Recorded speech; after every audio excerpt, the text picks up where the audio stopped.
저기 뭐야 연습 경기 들어가잖아요. 시즌 전에. 그때 요거랑 비교해서 타순 보시면 너무 재밌을 거예요. 이 연경혁 감독님은 굉장히 좀 특이하게 이 포지션에다가 이 선수를 쓸 겁니다. 이런 계획을 그냥 기자분들한테 그런 얘기 그냥 해버려요. 나 이번에 이루수 서건창 쓸 건데요? 뭐 이런 이야기를 숨기지 않고 그냥 해버립니다. 다른 팀 감독들 같았으면은 막 이루수 누구 쓰실 겁니까? 물어보면은 그거는 보고 결정해야죠. 지금 선수들 다 같이 열심히 경쟁하고 있으니까 내가 누구라고 말씀드릴 수는 없습니다. 이런 식으로 보통 이야기를 한단 말이에요. 그런데 연경혁 감독님은 오히려 그 서건창 선수한테 메시지를 보내듯이 저는 이거 이루수 서건창 생각하고 있습니다. 이렇게 말을 해버려요. 그럼 이제 선수 입장에서는 조금 더 책임감을 가지고 준비할 수 있게끔 이게 나름대로 이제 연경혁 감독님의 스타일이라고 볼 수가 있을 것 같은데, 그러다 보니까 이 포지션은 어떻게 합니다, 저 포지션은 어떻게 합니다, 타수는 어떻게 짭니다, 이런 거에 대해서 그동안 이야기를 굉장히 많이 해왔습니다, 이 연경혁 감독님. 그래서 우리가 그걸 좀 정리해서 이야기를 해보면 재밌을 것 같아요. 자, 지금 보시면 일단 가장 이슈가 되고 있는 거는 서건창은 부활 가능하다, 내가 답을 알고 있다, 그래서 이루수를 서건창으로 쓸 계획이다, 이런 식으로 말씀을 하셨습니다. 근데 그래서 서건창에 대한 답이 무엇인가, 그게 또 궁금하잖아요. 본인이 답을 알고 계시다는데 그 답이 뭐야 궁금하잖아요. 그죠? 그래갖고 이제 그 좀 인터뷰를 뒤져보니까는 서건창 선수가 그 201안타를 쳤던 그 타격폼 있지 않습니까? 이거 요걸로 다시 회귀를 하는 것이 정답인데, 근데 서건창 선수가 그거를 해보려고 안 한 게 아니에요. 그동안에 이제 계속 LG 트윈스에서도 다시 타격폼을 자기 옛날 폼으로 요걸로 바꾸고 요거를 시도를 했는데 실패했잖아요. 그게 본인이 하는 거랑 옆에서 봐주는 사람이랑 다르다. 옆에서 봐주는 입장에서 더 서건창이 모르는 그 이상을 알고 있다. 이렇게 말씀을 좀 하셨습니다. 진짜로 서건창을 살려낼 수 있을지, 요거가 이제 사실은 그 많은 LG 트윈스 팬분들이 서건창 살려내면 염경엽 명장 인정, 이런 이런 이야기들 많이 하고 계시더라고요 요즘에. 그리고 그 밖에 내야 멀티 백업으로는 김민성을 생각하고 있다. 내야 멀티 백업이라고 한다면은 이제 김민성 선수한테 유격수를 제외한 모든 수비 포지션의 백업 요원으로서 임무를 부여하겠다 라고 이야기를 했더라고요. 사실 그 이상호 선수도 이적을 했고 구본혁 군대가 있고 뭐 이런 것들을 종합적으로 봤을 때 내야 멀티 포지션 백업이 하나 있으면 좋겠다라는 생각을 했는데, 그걸 이제 김민성 선수에게 맡기겠다라는 이야기를 했습니다, 연경혁 감독. 그리고 이제 주전 1루수는 이재원을 쓰겠다. 그러면 송찬이는 1루랑 2루를 같이 보는 백업 요원으로서 활용하면 좋을 것 같다라고 이야기를 했습니다. 그리고 이제 오늘인가요? 오늘 이제 스프링 캠프 출국한 걸로 알고 있는데, 이 스프링 캠프에 대해서는 투수 육성에다가 중점을 두고 진행을 하려고 한다라고 합니다. 일단 우리가 선발이 좀 부족하다.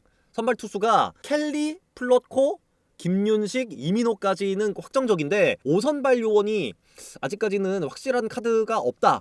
그리고 군대 갔다가 제대하는 이상형, 그리고 이제 재활 복귀해야 되는 손주영, 이런 선수들이 있기는 있는데 시즌을 풀로 치르려면은 선발을 한 7명, 8명, 많게는 9명 정도까지 준비를 시키는 게 맞다.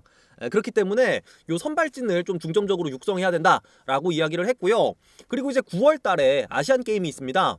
우리 팀에서는 고우석이랑 정우영, 이런 핵심 불펜들 뒷문을 책임져야 되는 8회, 9회를 담당해야 되는 선수들이 빠져나갈 가능성이 높거든요. 그러다 보니까 불펜 요원들도 충분히 길러놔야 된다. 그래야 우리가 아시안 게임 기간을 버틸 수 있다. 이렇게 이야기를 했습니다. 외야수 사용 계획에 대해서는 일단 우익수를 오스틴 딘으로 가고, 그 다음에 레프트 홍창기, 지명타자 김현수 쓰겠다 이야기를 했습니다.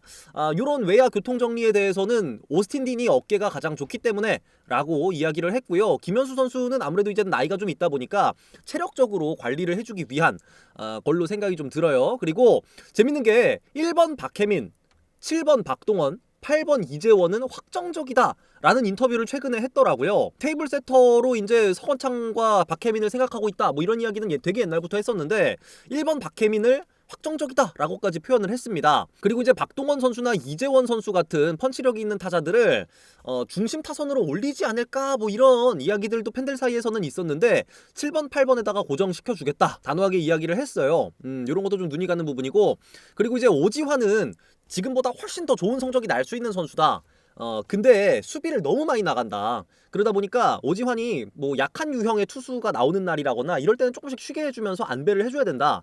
그러면 오지환 훨씬 잘할 수 있다. 그러면 오지환 빼고 누구 쓸 건데요? 유격수를. 요거에 대한 답변으로는 손호영, 지금 낙점되어 있는 상태입니다. 지금 보시면 포수 박동원, 1루 이재원, 2루 서건창, 삼루 문보경, 유격수 오지환, 레프트 홍창기, 센터 박혜민, 라이트 딘입니다.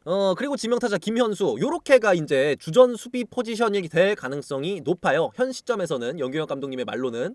근데 이렇게 되면은 다들 이제 송찬이가 너무 아쉽거든요. 근데 그거에 대해서는 송찬이에 대해서 기회를 분명히 많이 줄 거다라고 이야기를 한 부분이 1루로도 백업을 나가고 2루로도 백업을 나가는데 진짜 그냥 뭐 경기 다 끝나고 9회 대수비 한번 나가고 이런 게 아니라 진짜 이제 좀 조선수들에 대한 체력 안배도 하면서 애초에 좀 수비 이닝도 좀 많은 이런 운용이 있지 않을까라는 예상을 좀 해볼 수가 있습니다.